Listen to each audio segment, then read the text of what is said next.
বন্ধুরা, পুজোর সেক্রেটারি সঞ্জয়দা কি বলছে তোমরা একটু শোনো মন দিয়ে, একটু ভালো করে মন দিয়ে শোনো। দাদা কি বলছে একটু দেখো। এখন কাজ চলছে যে আমাদের সঞ্জয়দা এখন কি বলবে তোমরা একটু মন দিয়ে শোনো, আর ভিডিওটা লাইক কমেন্ট শেয়ার করো। দাদা কি বলছে একটু শোনো। দাদা বলো। না বলি এইটাই যে আজকে মা দাঁড়াচ্ছে আর কি, পুরো একেবারে 10 হাত নিয়ে দাঁড়াচ্ছে, একবারে 10 হাত তুলে দাঁড়াচ্ছে মা। আর তারপর কতক্ষণ সময় লাগবে? একটু কাজ আছে, কাজ চলছে একটুখানি হয়ে যাবে তাড়াতাড়ি করে, ঠিক আছে।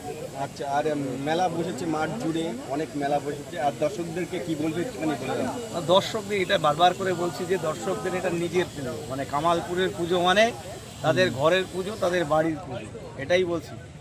আর আমাদের এই পুজো টোটালি স্পন্সরশিপ ছাড়া পুজো, যার কারণে এটা পাবলিকের পুজো, পুরো মানুষের, সাধারণ মানুষের পুজো, এটাই বারবার বলছি। আর একটু মানে দর্শকদের যদি বলো যে রানাঘাট প্ল্যাটফর্ম থেকে নেমে কিভাবে আসবে একটু শর্টে। রানাঘাট প্ল্যাটফর্ম থেকে ম্যাজিক অটো সব র্যান্ডাম থাকবে, তো সেইভাবেই আসবে। এখন নো এন্ট্রি হবে কিছুটা দূর থেকে, চকের মোড় অব্দি বেশিরভাগটা আসতে হবে এদিকে। আচ্ছা আচ্ছা। আর এমনি মানে কটা পর্যন্ত অটো চলবে?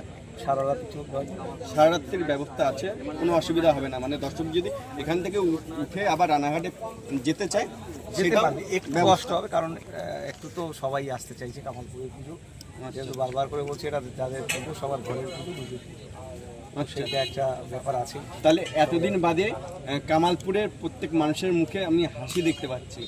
শুধু কামালপুর নয়, এটা বলেছি এই পুজোটা শুধু কামালপুরের নয়, এটা কামালপুরের লোক তো আছেই, আর এই পুজোটা টোটালি একটা সার্বিক পুজো হয়ে যাবে। বিশ্বের লোকের মুখে এইটুকু সবারই একটা আবেগ, সেই আবেগটাই জন্যই আজকে দেখো রাত এত রাত্রে এত লোক, তো এটাই আর কি। তো আজকে কত শিল্পীরা কাজ করছে? মোটামুটি আছে এখন 40 জন আছে। ঠিক আছে, ধন্যবাদ।